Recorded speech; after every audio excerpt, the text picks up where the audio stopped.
we're going to start the skin conditions in primary care session today. I think कि ज़्यादातर GPs को derma में बड़े मसले होते हैं क्योंकि स्किन की कंडीशन समझ नहीं आती और जो है वो आप अक्सर मिक्सअप कर जाते हैं. मेडिकेशंस भी ऐसा लगता है कि बहुत कोई फैंसी मेडिसिन्स हैं, बहुत सारी मेडिसिन्स के नाम नहीं पता होते, क्या प्रिस्क्राइब करें, किस तरीके से करें. So I will make it as easy as possible for you. और जिस तरीके से मैं हमेशा आप लोगों को बताती हूँ कि हर मॉड्यूल में कुछ मेडिसिन जो है वो जेनेरिक होती है, जो मल्टीपल चीजों के लिए यूज हो रही होती है. तो इसी तरीके से डर्मा में भी कुछ मेडिकेशंस ऐसी है जो मल्टीपल चीजों के लिए यूज हो रही होती है और जो है वो किस नाम से आती है, ट्रेड नेम्स क्या है, किस तरह से यूज करनी है. That's what I am going to teach you. So I am going to give you tips as well for derma diseases and also MCQs भी हम discuss करेंगे.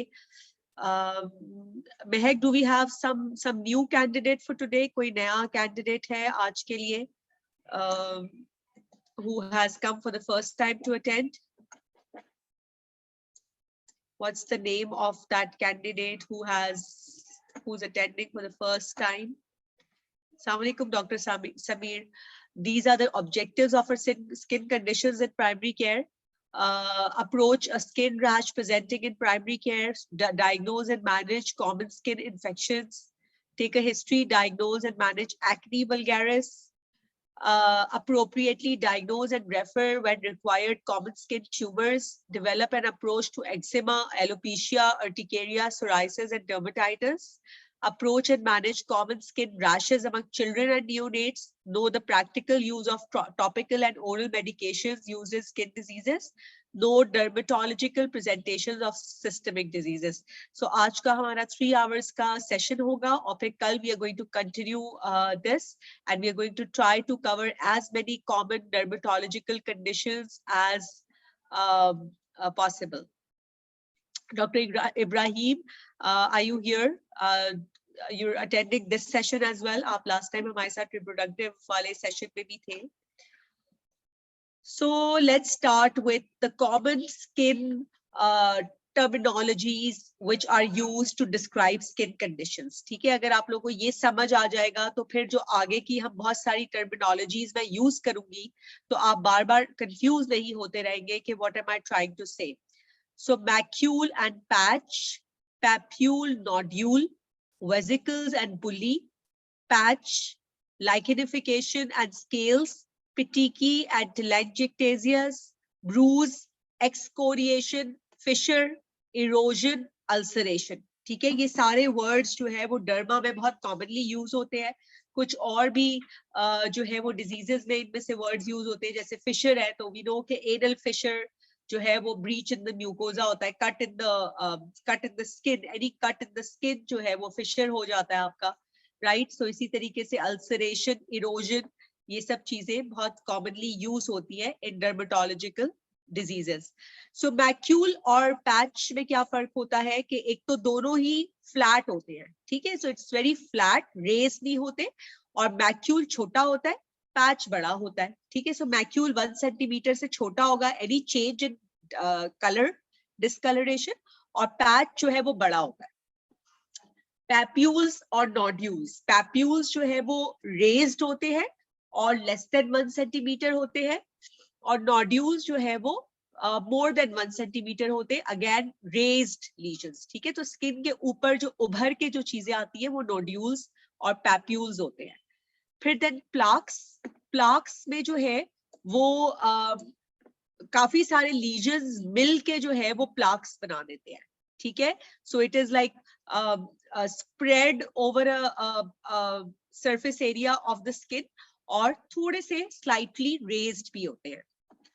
Then we have bullae and vesicles. तो vesicles छोटे छोटे से fluid filled structures होते हैं और बुली जो है वो बड़े होते हैं जिसके अंदर अगेन फ्लूइड फिल्ड होते हैं लेकिन मोर देन 1 सेंटीमीटर, ठीक है? तो बुली एंड वेसिकल्स मतलब फ्लूइड फिल्ड, सही?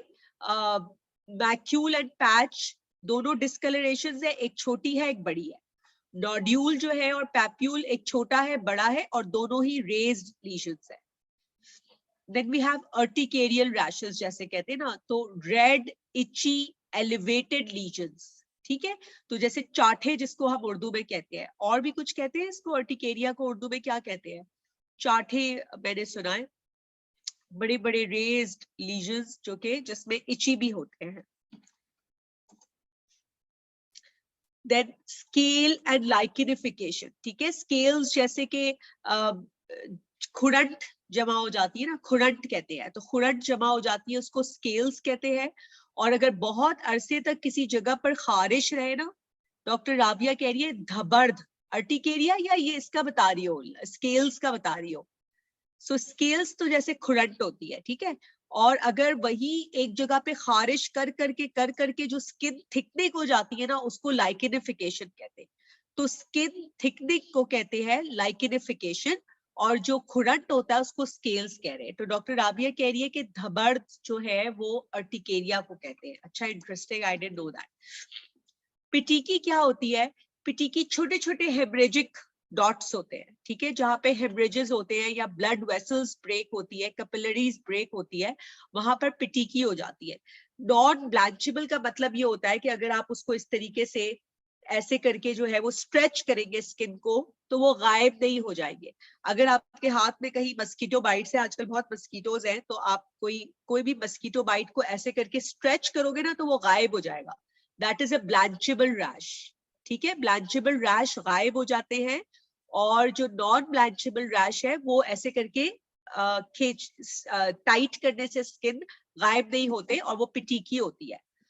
क्रस्टेड लीजन्स, तो ड्राइंग एक्सुडेट, कोई भी डिस्चार्ज जब ड्राई आउट हो जाता है तो वो क्रस्ट की तरह से बन जाता है, ठीक है। सो ये क्या है क्रस्ट? ये किस चीज का क्रस्ट है? If you look at this, what do you think it is? क्या है ये, किस चीज का क्रस्ट है? धबड़। अच्छा, धबड़, राइट, ओके। ये पिटाइगो है, बिल्कुल, ये अनीला, दिस इज पिटाइगो। तो क्रस्टेड लीजन है और पिटाइगो है ये, राइट।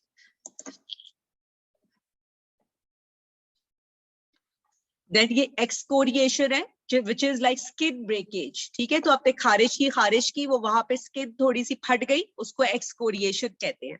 और अगर लीनियर कटी है, अगर लीनियर कट आया है तो उसको फिशर कहते हैं, ठीक है। तो fissure is a linear cut, और एक्सकोरिएशन मतलब कहीं पे भी आपने खारिश की और वहां से स्किन फट गई, वो एक्सकोरिएशन हो गई। टेलेंजिएक्टेसियाज जो है वो क्या होती है? डायलेटेड वेसल्स होती है, ठीक है। बड़ी बड़ी कहीं पे भी डायलेटेड वेसल्स होती है, रेज सी, अगर आपको लगे इसमें ब्लड भरा हुआ है, उसको टेलेंजिएक्टेसियाज कहते हैं, ठीक है।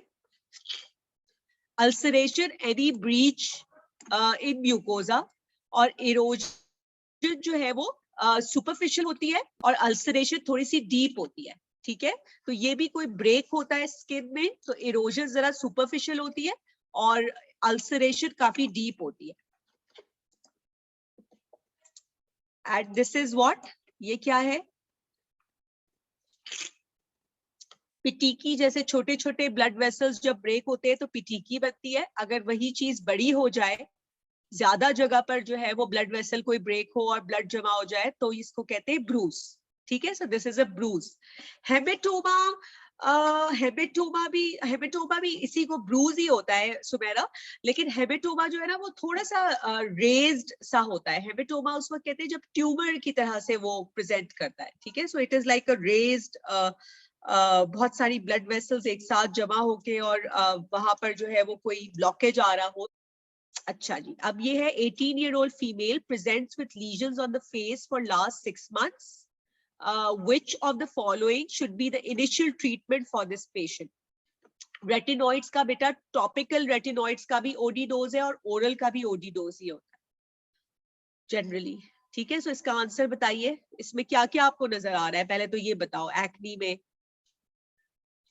ये मॉडरेट है, माइल्ड है, या ये सिवियर है? नोड्यूल्स भी नजर आ रहे हैं, पस्ट्यूल्स भी नजर आ रहे हैं ना, इसमें नोड्यूल्स पस्ट्यूल्स दोनों नजर आ रहे हैं। तो ये मॉडरेट किस्म की लग रही है, ठीक है ना, looks like moderate. So what is your answer?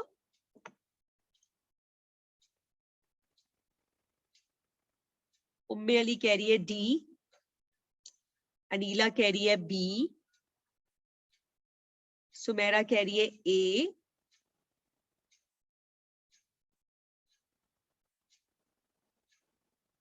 अच्छा ये जो ए है ना ये टॉपिकल क्लिंडामाइसिन है, ठीक है, A is topical clindamycin, D is oral clindamycin. इसको मैं ठीक ही कर देती हूँ वरना ये कंफ्यूजन क्रिएट कर रहा है।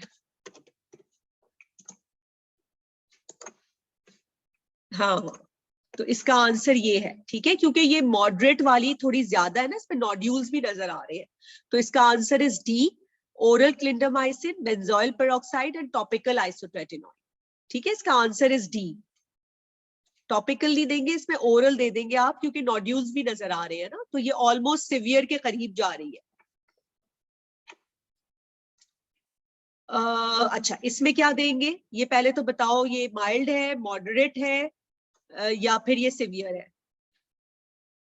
एक तो जो है वो ये माइल्ड नहीं है, देखो माइल्ड में ना सिर्फ कोमिडोन्स होते हैं, तो ये मॉडरेट है, इसमें पस्ट्यूल्स है, पस्ट्यूल्स है लेकिन नोड्यूल्स है इसमें, नोड्यूल्स है इसमें, नोड्यूल्स नहीं है ना, सिर्फ पस्ट्यूल्स है, नोड्यूल्स नहीं है, तो ये मॉडरेट है लेकिन नोड्यूल्स नहीं है इसमें, तो इसका मतलब है कि इसमें ओरल क्लिंडामाइसिन तो मेरे ख्याल में नहीं बनती है, तो इसका आंसर क्या होगा?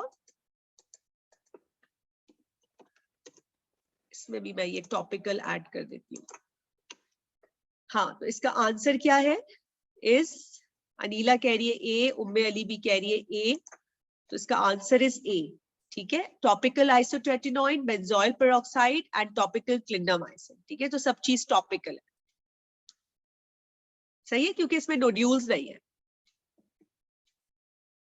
चले अब हम एक ब्रेक ले लेते हैं नमाज का, उसके बाद इस केस पे, नेक्स्ट केस पे आते हैं। Is that okay? सबको एक्नी समझ आ गई है? एक्नी क्लियर है सब लोगों को? इसमें कोई प्रॉब्लम तो नहीं? अब एक्नी ट्रीट कर लेंगे खुद ही, girls and boys acne treat कर लेंगे ना खुद? ये आप लोगों को करना चाहिए एक्नी ट्रीट, सिर्फ सिवियर एक्नी को रेफर कर दिया करें, या एक्नी जो कि 8 हफ्तों में इंप्रूव नहीं होती है ना उसको रेफर किया करें, बाकी एक्नी खुद ट्रीट कर लिया करें।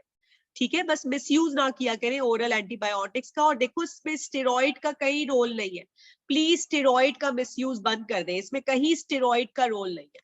ठीक है, और कोई फैंसी दवाओं का रोल नहीं है, कोई एक्नी के सोप काम नहीं आते हैं, कोई फेस वॉशेस काम नहीं आते हैं, कोई और किस्म का जो है मास्क काम नहीं आते हैं, इसमें यही एविडेंस बेस्ड यही है। ठीक है, this is evidence based, recent article है एक्नी का, उसमें यही है।